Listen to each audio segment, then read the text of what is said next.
خلق الإنسان علمه البيان.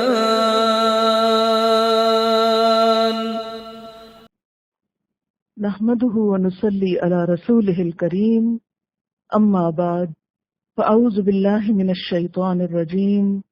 بسم الله الرحمن الرحيم. رب اشرح لي صدري ويسر لي أمري واحلل عقدة من لساني يفقهوا قولي. ترجمہ: الطلاق، طلاق مرتان، دو بار ہے، فَإِمْسَاكٌ تو روک لینا ہے، بِمَعْرُوفٍ ساتھ بھلے طریقے کے، او یا تسریح رخصت کرنا ہے، بِإِحْسَان ساتھ احسان کے، وَلَا يَحِلُّ اور نہیں حلال، لَكُمْ تمہارے لیے، ان کہ تأخذوا تم لے لو، مما اس میں سے جو آتیتموہن تم دے چکے ان کو، شیئن کوئی بھی چیز، الا مگر، ان کہ یخافا وہ دونوں ڈرتے ہوں، اللہ کہ نہ، یقیما وہ دونوں قائم رکھ سکیں گے، حدود اللہ اللہ کی حدود کو، فإن پھر اگر خفتم ڈرو تم، اللہ کہ نہ، یقیما وہ دونوں قائم رکھ سکیں گے، حدود اللہ اللہ کی حدود کو، فلا تو نہیں، جناح کوئی گناہ، علیہما ان دونوں پر، فیما اس معاملے میں جو، افتدت بدلہ دے، فدیہ دے عورت، بھی ساتھ اس کے، تل کا یہ، حدود اللہ اللہ کی حدود ہیں، فلا پس نہیں، تعتدوہا تم تجاوز کرو ان سے، آگے بڑھو ان سے، ومن اور جو کوئی، یتعدی آگے بڑھتا ہے، حدود اللہ اللہ کی حدود سے، فاولئک تو یہی لوگ، ہم الظالمون وہ ظالم ہیں، فإن پھر اگر طلقہا وہ مرد طلاق دے دے اس عورت کو، فلا تو نہ، تحل وہ حلال ہوگی، لہو اس کے لیے، من بعد اس کے بعد، حتی یہاں تک کہ، تنکح وہ نکاح کر لے، زوجن شوہر سے، غیرہ اس کے علاوہ، اس کے سوا، فإن پھر اگر طلقہا وہ طلاق دے دے اس کو، طلق مرد طلاق دے دے، ہاں مؤنث کا صیغہ ہے، یعنی اس عورت کو، فلا تو نہیں، جناح کوئی گناہ، علیہما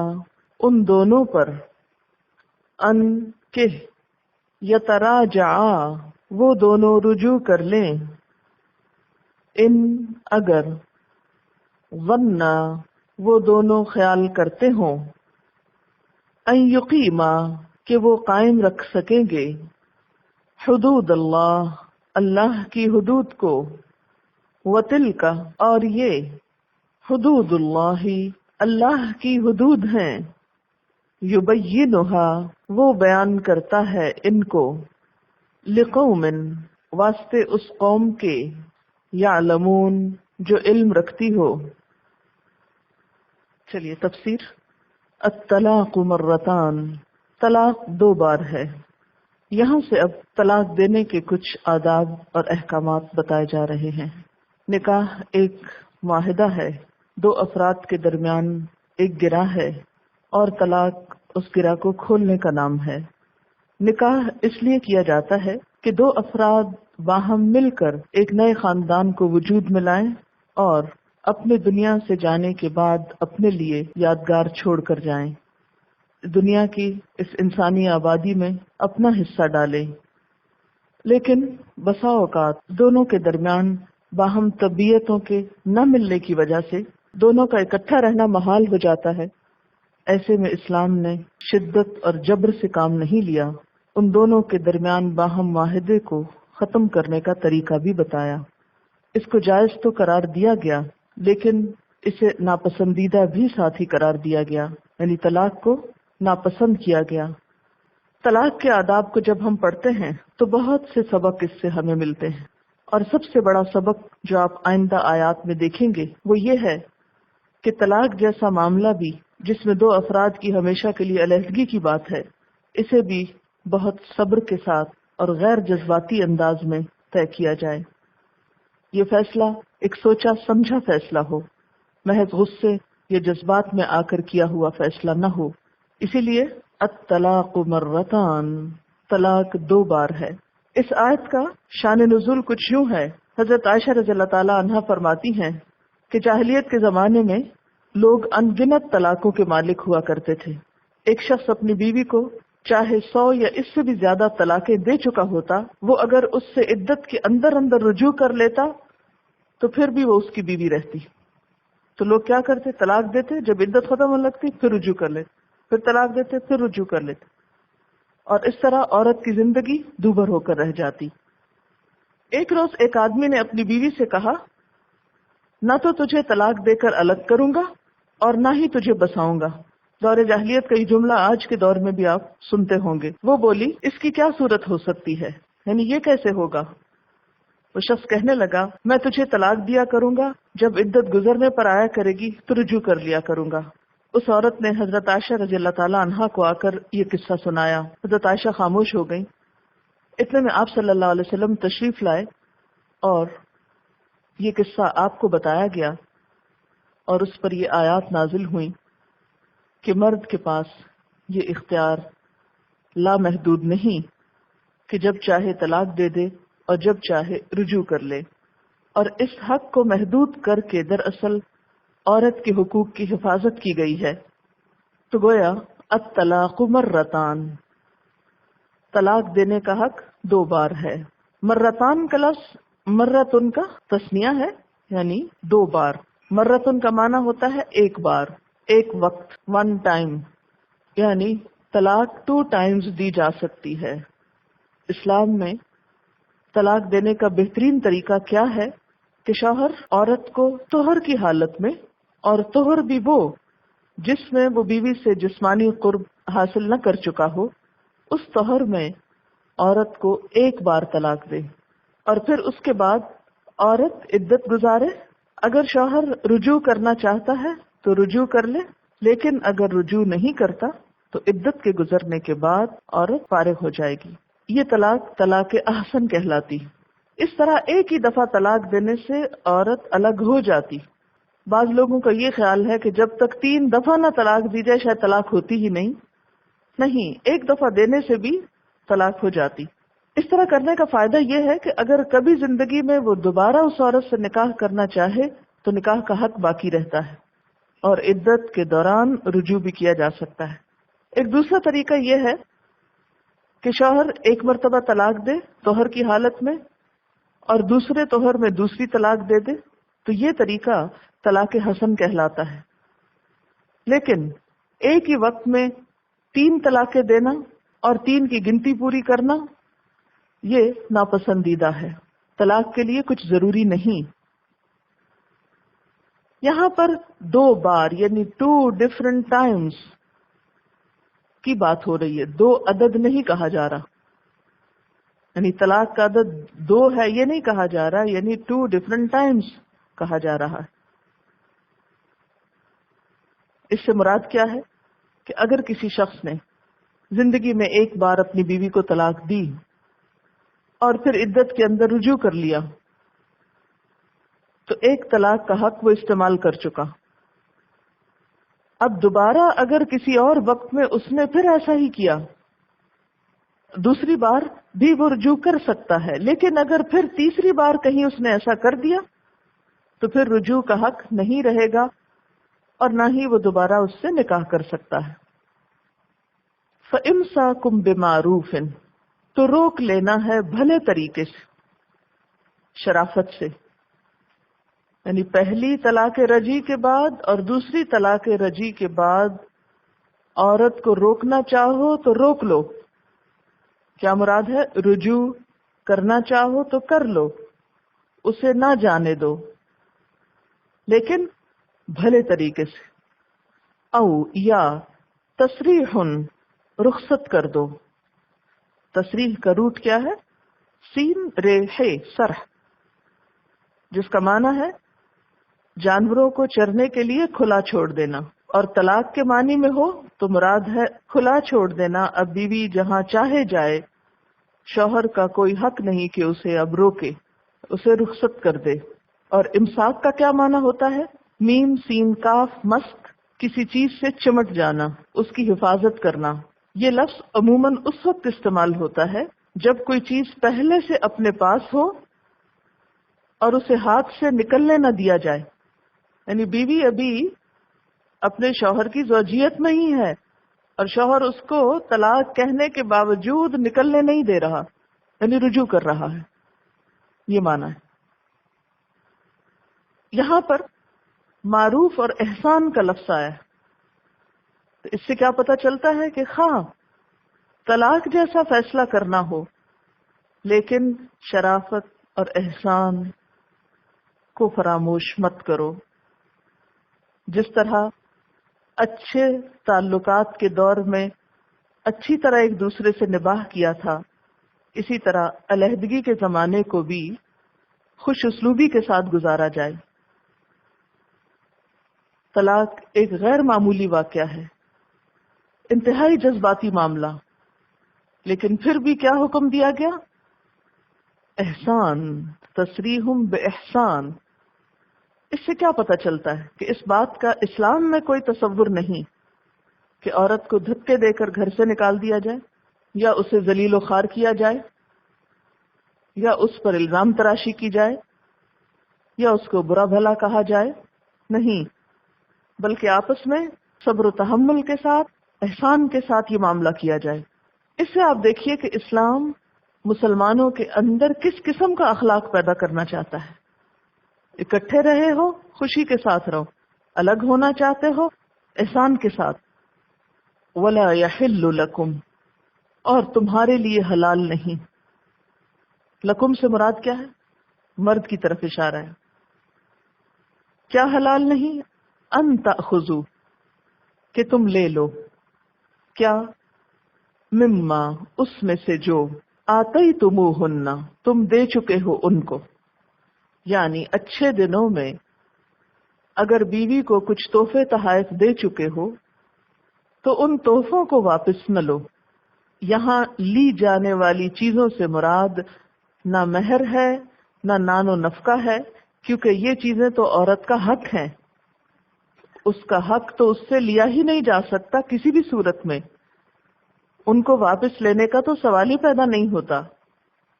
لہذا یہاں مراد وہ چیزیں ہیں جنہیں انسان اپنی خوشی سے بطور تحفہ دیتا ہے.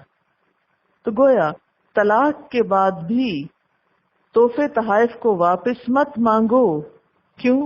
اس لیے کہ نبی صلی اللہ علیہ وسلم نے فرمایا تحفہ دے کر واپس لینے والا ایسا ہی ہے جیسے کتا قے کر کے چاٹ لے. عام طور پر ہمارے معاشرے میں کیا ہوتا ہے کہ جب اچھے دن ہوتے ہیں تو ایک دوسرے کے ساتھ بہت اچھی طرح پیش آتے ہیں، اور اگر ایک دوسرے سے کوئی ناراضگی ہو تو پھر پچھلے دنوں کی اچھائی کو بھی ملیا میٹ کر دیا جاتا ہے. تو یہاں پر فرمایا وَلَا يَحِلُّ، حلال ہی نہیں. کیا؟ أَن تَأْخُذُوا مِمَّا آتَيْتُمُوهُنَّ شَيْئًا، کہ جو بھی تم انہیں دے چکے ہو اس میں سے کوئی ایک چیز بھی واپس لو. شیئن کا کیا مطلب ہوتا ہے؟ ایک چیز. الا، مگر. اب استثنائی صورت آ گئی کہ کس صورت میں واپس لے سکتے ہو. ان یخافا، کہ وہ دونوں ڈرتے ہوں. وہ دونوں کون؟ شوہر بیوی. کس بات سے؟ اللہ، کہنا. یقیما، وہ قائم رکھ سکیں گے. حدود اللہ، اللہ کی حدود. اللہ کی حدود سے کیا مراد ہے؟ وہ حقوق و فرائض جو شوہر اور بیوی کے ایک دوسرے پر عائد ہوتے ہیں. جب اس بات کا اندیشہ ہو کہ دونوں ایک دوسرے کے حقوق ادا نہیں کر سکتے اور ایک دوسرے کے ساتھ احسان کے ساتھ نہیں رہ سکتے، معروف طریقے پہ نہیں رہ سکتے، فلا جناح علیہما، تو پھر کوئی گناہ نہیں ان دونوں پر، فی مفتدت بہ، اس معاملے میں جو وہ عورت فدیہ دے دے ساتھ اس کے، یعنی عورت خود طلاق معاوضے سے لے لے، اس معاوضے میں پھر وہ تحفے وغیرہ یا جو بھی باہم طے پائے اس سے وہ طلاق لے سکتی ہے۔ اس سے سمپل سی بات یہ پتہ چلتی ہے کہ اگر شوہر اپنی مرضی سے طلاق دیتا ہے تو کیا ہوگا؟ شوہر کو اجازت نہیں کہ وہ بیوی سے کچھ بھی واپس لے، اور اگر عورت طلاق لیتی ہے، یعنی شوہر تو نہیں دینا چاہتا لیکن بیوی نہیں رہنا چاہتی، تو اگر بیوی نہ رہنا چاہے اور وہ جانا چاہے تو پھر اسے طلاق ایک طرح سے خریدنی ہوگی، اور اس کی قیمت کیا ہوگی؟ وہ چیزیں جو اس نے شوہر سے پہلے لے رکھی ہیں۔ بیوی کی طرف سے طلاق کے مطالبے کو خلا کہا جاتا ہے۔ خلا، خے لام عین۔ عورت اگر کسی وجہ سے اپنے خاوند کو ناپسند کرتی ہو یا اس کے ساتھ نہ رہنا چاہتی ہو اس بنا پر کہ وہ اس کے حقوق ادا نہیں کر سکتی، یا اسے اللہ کی حدود کی خلاف ورزی کا اندیشہ ہے، تو ایسی صورت میں پھر اسے اپنا حق مہر وغیرہ واپس دے کر طلاق لینا ہوگی۔ اس کے بارے میں دور نبوی کی ایک روایت ملتی ہے۔ ابن عباس رضی اللہ تعالی عنہ کہتے ہیں کہ ثابت بن قیس کی بیوی جمیلہ بنت عبداللہ، یہ عبداللہ بن ابی کی بہن تھی، نبی صلی اللہ علیہ وسلم کی خدمت میں حاضر ہوئیں، سچی مومن عورت تھی، اور عرض کیا، یا رسول اللہ صلی اللہ علیہ وسلم، میں ثابت بن قیس سے کسی بری عادت یا دینی برائی سے ناراض نہیں ہوں، یعنی ثابت کوئی برے آدمی نہیں ہے، کوئی ان کے اندر خرابی نہیں، وہ میرے حقوق بھی ادا کرتے ہیں، لیکن میں یہ برا جانتی ہوں کہ کہیں میں حالت اسلام میں کفران نعمت میں مبتلا نہ ہو جاؤں، یعنی مجھے وہ اچھے نہیں لگتے، میرا ان سے گزارا نہیں، میں ان کے حقوق پورے نہیں کر پا رہی، یعنی میری طبیعت ان سے بیزار ہے۔ آپ نے فرمایا، کیا تو اس کا باغ واپس دے دے گی جو اس نے تجھے مہر میں دیا ہے؟ وہ بولی، ہاں۔ آپ نے فرمایا، اے ثابت، اپنا باغ لے لے اور اسے طلاق دے دے۔ اسے بخاری نے روایت کیا کتاب الطلاق میں۔ تو اس سے کیا پتہ چلتا ہے کہ خلا کی صورت میں عورت کو مہر واپس کرنا ہوگا، یا جو بھی مال اس نے شوہر سے لے رکھا ہے، جو بھی باہم طے پائے۔ یہاں پر ہم دیکھ رہے ہیں کہ خلا کی ایک وجہ کیا بتائی گئی کہ بیوی کے دل میں شوہر کے لیے کوئی بھی جگہ نہ ہو۔ کہا جاتا ہے کہ ثابت کا رنگ بہت کالا تھا اور وہ ان کی طرف دیکھتی تھی تو انہیں بہت شدید ناگواری ہوتی تھی اور وہ ان کا حق صحیح طور پر دے نہیں پاتی تھی، حالانکہ ثابت بہت اچھے انسان تھے۔ تو ایسی صورت میں ثابت پر ایک زیادتی ہو رہی تھی، تو انہوں نے کہا کہ بہتر ہے کہ میں یہ زیادتی ان کے ساتھ نہ کروں۔ اور یہ ناپسندیدگی یکا یک اور اچانک نہ ہو، یعنی شروع سے ہی ہو، کیونکہ اس میں یہ بات نہیں آتی کہ پہلے بہت اچھے دن گزرتے رہے، سب ٹھیک تھا، کئی ایک بچے بھی پیدا ہو گئے، اور پھر اس کے بعد یکا یک خیال آیا کہ مجھے تو شوہر پسند ہی نہیں۔ پھر اسی طرح ناپسندیدگی میں چھوٹی موٹی ناپسندیدگی شامل نہیں، یعنی اس کے لیے خلا کا جواز نہیں ہوتا، کیونکہ چھوٹی موٹی ناپسندیدگی تو ہر گھر میں، ہر کپل میں چلتی ہی رہتی، کچھ عادتیں ایک دوسرے کی ناگوار ہوتی ہیں، لیکن اس کے ساتھ بہت سی خیر و بھلائی کی باتیں بھی ہوتی ہیں۔ تو خلا کے لیے چھوٹی موٹی بات جو ہے وہ بنیاد نہیں ہوتی۔ اس وقت تک خلا کا مطالبہ نہیں کیا جا سکتا جب تک کہ شوہر کی کراہت اور ناپسندیدگی اس حد تک نہ پہنچ جائے کہ حقوق زوجیت میں اللہ کی حدود کی پابندی کرنا مشکل ہو جائے۔ نبی صلی اللہ علیہ وسلم نے فرمایا، جو عورت اپنے خاوند سے بلا وجہ طلاق کا مطالبہ کرے اس پر جنت کی خوشبو حرام ہے، یعنی کوئی وجہ ہی نہیں، ایسے ہی بس دل بھر گیا، پہلے سب ٹھیک تھا، پھر دل بھر گیا، اب نہیں رہ سکتے، اس لیے اب وہ اس سے گلو خلاصی کرانا چاہتی ہے. تو یہ چیز انتہائی ناپسندیدہ ہے، کیونکہ اسلام میں نکاح کوئی مذاق نہیں، کھیل نہیں. نبی صلی اللہ علیہ وسلم نے ان عورتوں اور مردوں پہ لعنت فرمائی ہے جو ذواقین اور ذواقات ہیں، کہ بھنورے کی طرح ہر طرح کے پھول کا مزہ چکھتے پھریں. یعنی ذواق کا مطلب ہوتا ہے بہت زیادہ ذائقے چکھنے والا مرد، اور ذواقات بہت زیادہ ذائقے چکھنے والی عورت. یعنی یہ چیز جو ہے یہ سخت ناپسندیدہ ہے. اسی طرح اگر کوئی مرد عورت کو اس لیے تنگ کر رہا ہے کہ وہ عورت خلا لے لے تاکہ مرد کو کچھ مال مل جائے، تو اس صورت میں مرد کے لیے یہ معاوضہ لینا حرام ہوگا. یعنی اگر مرد طلاق دینا چاہتا ہے لیکن خود نہیں دے رہا، کیوں؟ اس لیے کہ وہ دے گا تو پھر اس کو حق نہیں کہ وہ عورت سے کوئی بھی مال واپس لے. تو اب وہ کر کیا رہا ہے؟ بیوی کو ٹارچر کر رہا ہے کہ کسی طرح یہ خود ہی خلا لے لے اور مجھے مال مل جائے. تو ایسا مال لینا حرام ہے. اچھا، خلا میں یہ ہوتا ہے کہ یا تو باہم شوہر بیوی گھر میں ہی معاملہ طے کر لیں اور بیوی مطالبہ کرے، کچھ واپس لوٹائے، شوہر طلاق دے اور معاملہ ختم ہو جائے. ایک طریقہ تو یہ ہوتا ہے. لیکن اگر آپس میں وہ کسی نتیجے پہ نہیں پہنچ پا رہے تو پھر معاملہ عدالت میں جائے گا. عورت کے لیے یہ حق نہیں کہ وہ اپنی زبان سے کہے کہ میں نے اپنے شوہر کو طلاق دی اور اب میں جا رہی ہوں. اسلامی اعتبار سے ایسا نہیں ہو سکتا، کیونکہ پیچھے آپ پڑھ چکے ہیں وَلِلرِّجَالِ عَلَيْهِنَّ دَرَجَةٌ، مردوں کو عورتوں پر ایک درجہ ہے، اور یہ درجہ کیا ہے؟ حق کے نکاح اور طلاق کا. پھر یاد رکھیے کہ خلا کے نتیجے میں جو طلاق ہوتی ہے طلاق بائن ہوتی ہے، یعنی مرد کو رجوع کا حق نہیں ہوتا. یعنی عورت نے طلاق خریدی ہے نا، تو اب حق عورت کے پاس ہے، مرد اسے واپس نہیں لوٹا سکتا. پھر اسی طرح خلا کی جو عدت ہوتی ہے وہ ایک حیض ہے. طلاق میں کیا ہوتا ہے؟ 3 حیض تک مدت ہوتی ہے، 3 ماہ کی، اور یہاں 1 مہینہ ہے. پھر اسی طرح نابالغ لڑکی کی طرف سے باپ خلا طلب کر سکتا ہے، بشرطے کہ بچی کے نقصان کا اندیشہ ہو اور وہ اپنے بارے میں صحیح فیصلہ نہ کر سکتی ہو، تو ولی جو ہے وہ اس معاملے میں مداخلت کر سکتا ہے. بہرحال تلک حدود اللہ، یہ اللہ کی حدود ہیں. فلا تعتدوها، ان سے آگے نہ بڑھنا، یاد رکھو ان کی خلاف ورزی نہ کرنا. وَمَن يَتَعَدَّ حُدُودَ اللَّهِ فَأُولَئِكَ هُمُ الظَّالِمُونَ، جو اللہ کی حدود سے آگے بڑھے گا تو یہی لوگ دراصل ظالم ہیں. یعنی طلاق کے معاملے میں، خلا کے معاملے میں جو پابندیاں تم پر عائد کی گئی، جو ذمہ داریاں تم پہ ڈالی گئی ہیں، ان کو نبھانا ہوگا. ان کی خلاف ورزی کی اجازت نہیں، اور اگر کوئی کرے گا تو وہی ظالم قرار پائے گا.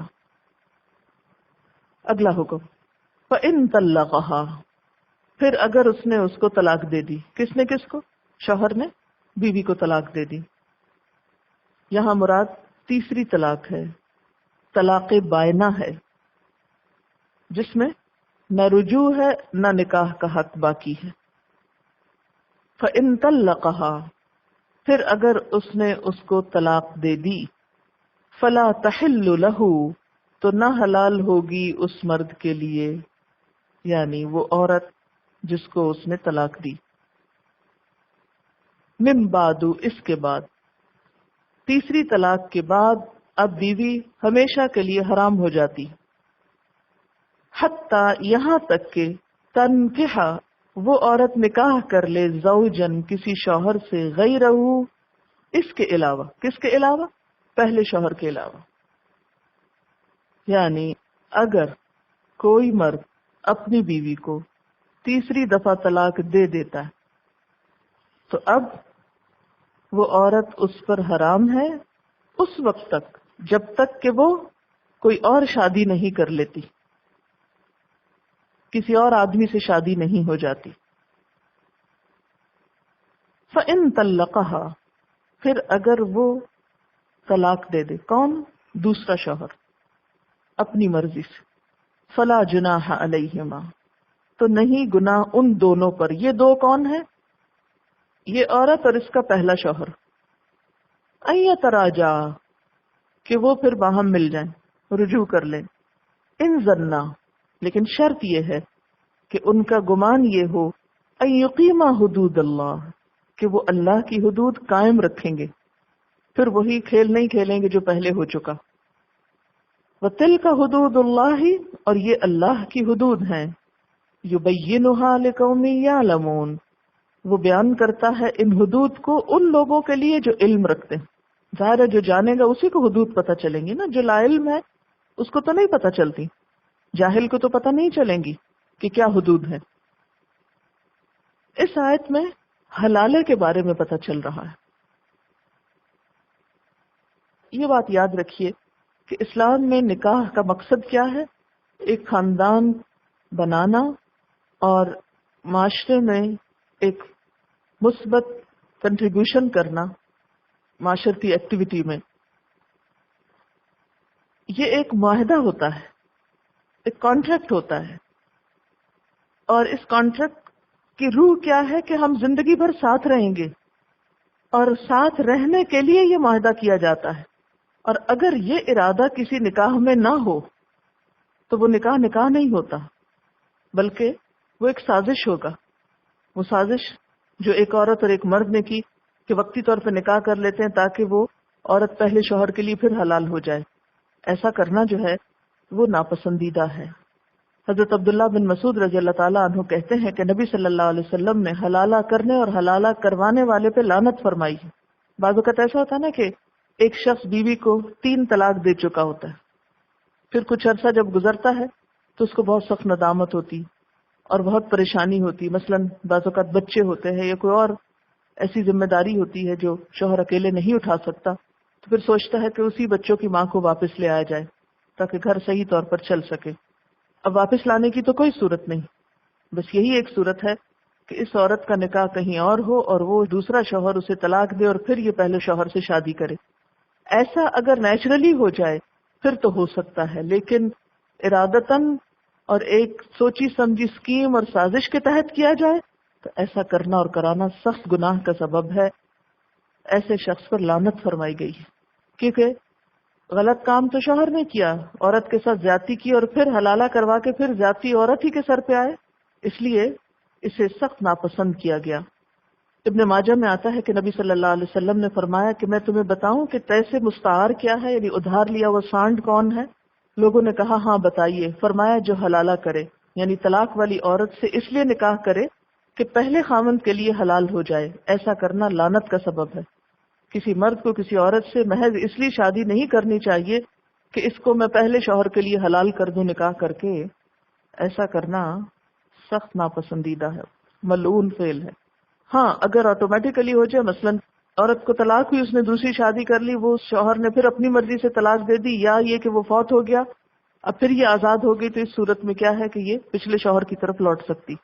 یہ بات یہاں بتائی گئی، لیکن وہ بھی اس صورت میں ان ظن ان یقیما حدود اللہ، اگر وہ سمجھتے ہیں کہ اللہ کی حدود کو قائم رکھیں گے۔ وآخر دعوانا ان الحمد للہ رب العالمین۔